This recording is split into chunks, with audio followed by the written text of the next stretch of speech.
এয়ারপোর্টের ভেতরে প্রবেশ করার আগে নিরাপত্তায় নিয়োজিত ব্যক্তির অনুরোধে নিজের পাসপোর্ট বের করে দিচ্ছেন রিশাদ হোসেন। বিদেশগামী যে কোনো যাত্রীর জন্যই খুব সাধারণ ও স্বাভাবিক প্রক্রিয়া। রিশাদের এই যাত্রা বিদেশি ক্রিকেটার হিসেবে পাকিস্তান সুপার লিগে খেলার জন্য, নতুন এক সম্ভাবনার দ্বারে প্রবেশ করার জন্য। পিএসএলের এবারের আসরে খেলার জন্য যে ৩ জন বাংলাদেশি সুযোগ পেয়েছেন তাদের মধ্যে রিশাদই প্রথম ব্যক্তি হিসেবে টেস্ট ছেড়ে গেলেন। ১০ম আসরের লাহোর কালান্দার্সের হয়ে খেলবেন এই লেগ স্পিনার।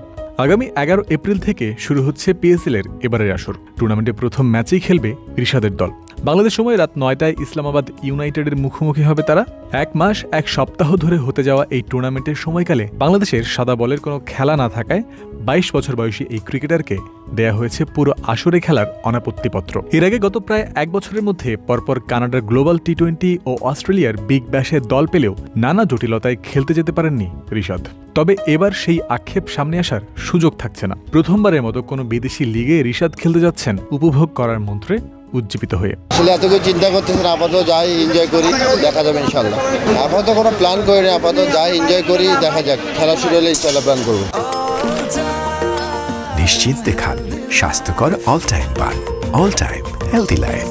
রিশাদ ছাড়াও এবার পিএসএল খেলতে যাবেন wicket keeper batter Liton Das ও ফাস্ট বোলার নাহিদ রানা। $৫০,০০০ গোল্ড ক্যাটাগরি থেকে তাদেরকে দলে ভিড়িয়েছে যথাক্রমে করাচি কিংস ও পেশোয়ার জালমি।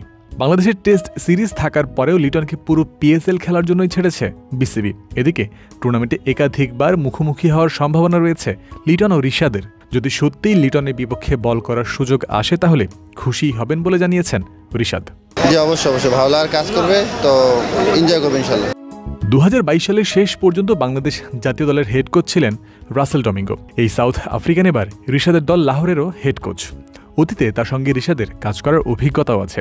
সব মিলে বিষয়টাকে ইতিবাচক দিক হিসেবেই দেখছেন এই ক্রিকেটার। ভালো লাগা কাজ করতেছে, আগে একটু কথাবার্তা হয়েছিল বা কাজ করছিলাম, তো ভালো লাগবে ইনশাল্লাহ। দিন শেষে রিশাদ, রানা ও লিটনরা বাংলাদেশকে রিপ্রেজেন্ট করতে যাচ্ছেন বিদেশের লিগে। ভালো খেললে তাদের নামের সাথে বাংলাদেশের নামও সামনে আসবে। দেশের নাম উজ্জ্বল করার আশা নিয়ে ও সবার কাছে দোয়া চেয়ে নিজের প্রথম বিদেশি লিগ খেলতে রওনা হয়েছেন রিশাদ হোসেন। জয়ন্ত বিন্দু, ক্রিক ফ্রেন্সি।